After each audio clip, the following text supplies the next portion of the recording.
यार तू घट में घट राब्तो त करी आ। तू ई गायब थी वञण गॾ जे मथा सिंग हूंदा आहिनि। ई थोड़ी थींदो आहे। माण्हू ओचितो गुम थी वञे ज़ाहिर न थे। अॼुकल्ह गुमशुदा माण्हुनि लाइ हड़तालूं कोन पियो ॾिसी। बस न पुछ यार। अदा वॾो यूएनओ में आहे ऐं खेसि वियाना मां ऑस्ट्रेलिया शिफ्ट करणो हो ऐं हुन शिफ्टिंग लाइ मूंखे हुते जंगी बुनियादुनि ते घुरायो वियो ऐं हुन शिफ्टिंग में 6-7 महीना निकिरी विया। ख़ैर छॾ तूं हिन ॻाल्हियुनि खे। तूं ॿुधा त अॼुकल्ह छा पियो थिए? छा वरी छा थींदो? Just time killing. आखिरी साल त आहे। वो university life is super class आज़ादी। तुंहिंजी सिंगिंग वारो सिलसिलो हले पियो? को एल्बम रिलीज थियो आहे या न? या अञा ताईं तूं सुरतालनि में फाथल आहीं? समझ त न जड़ो। पर यार अॼुकल्ह की ग्रुप या की सिंगर के ॾिसां पई न त दिल थी चवे त मैदान ते लहिजे। मूं त समझो पे तुंहिंजा अलाए केतिरा एल्बम अची विया हूंदा हींअर ताईं। हर चैनल ते तुंहिंजी धूम हूंदी। न यार। खैर तू ॿुधा यूनिवर्सिटी मुकम्मल करण जो प्रोग्राम आहे या? इन्हीं करे त आयो आहियां। वीसी के सिफारिश कराई थम। उम्मीद आहे त वरी रीएडमिशन थी वेंदी। ओ नो सर, हसन जी क्लास जो टाइम थी वियो। जल्दी गाड़ी हला त यूनिवर्सिटी पहुचो। ओके बाबा हलो हलो।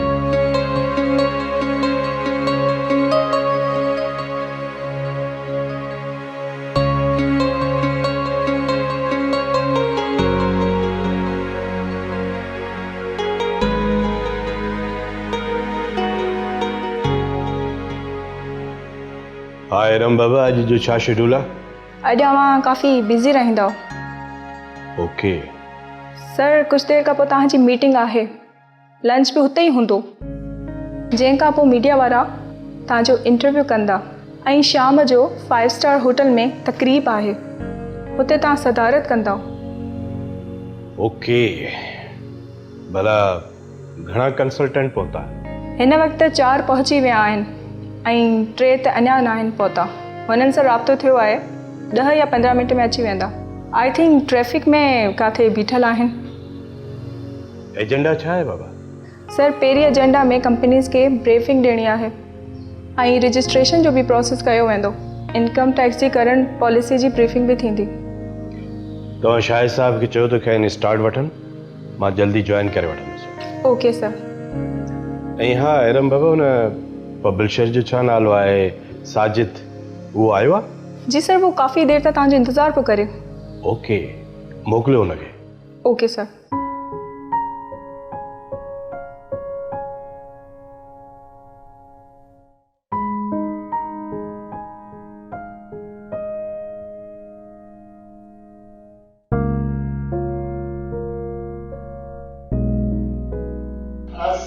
वालेकुम सलाम। अचो अचो अचो अचो अचो। वेहो वेहो वेहो। छा हाल आहे साहिब साहब? काथे पिया बसो? ॾिसण खां महांगा थी विया आहियो। को हज उमिरे ते त कोन विया हो? सर, अवां घणा मसरूफ़ रहो पिया, इन करे मुलाक़ात कोन पई थिए। ऐं त 2 टे भेरा अची चुको आहियां। भला ॾियो ख़बर, मुंहिंजे नए किताब जी छा पोज़ीशन आहे? केतिरियूं कापियूं बचियूं आहिनि? सर, ही पहिरीं ही तव्हां पंहिंजी रॉयल्टी जो चेक त वठो सर। छो भला? ॿुधायो त तव्हां घणो अमाउंट हो? हिन ते आहे घटि अमाउंट? सर, तव्हां जिन कंपनीज़ खे किताब खणण लाइ चयो हो, उन्हनि मां फ़क़ति 42 कंपनियुनि इहो किताब खयो, जॾहिं त ॿियनि राब्ते जे बावजूदि अञा रिस्पॉन्स न आहे कयो। पोइ तूं घटि में घटि मूंखे ॿुधाए त सही। ॾिस त मां हुननि खे कीअं थो छिकियां। इन जे करे त मूं पंहिंजे ॿिए किताब जी प्लानिंग करे छॾी आहे। ऐं हा, उहो लाइब्रेरियन जो छा थियो? साईं, लाइब्रेरियन लाइ त 700 कापियूं बि मोकिलियूं हुयूं सर, पर तव्हांखे हिकु भेरो वरी लाॻापियल डिपार्टमेंट खे यादि ॾियारणो पवंदो। सर, कंपनीज़ खे तव्हां हिकु भेरो चई छॾियो, मां पंहिंजा माण्हू लॻाए किताब पहुचाए छॾियां थो। ऐं सर, ॿियो कॉलेज जी लाइब्रेरियुनि में त किताब मोकिले सघिजे थो। ठीकु आहे, ॾिसूं था।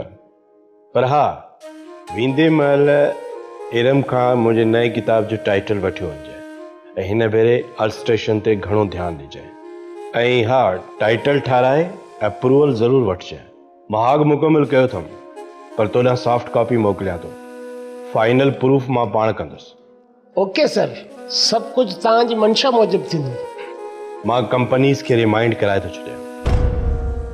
ड्रामा सीरियल पाछन पोयां जा तमाम एपिसोड्स ॾिसो HD क्वालिटी में।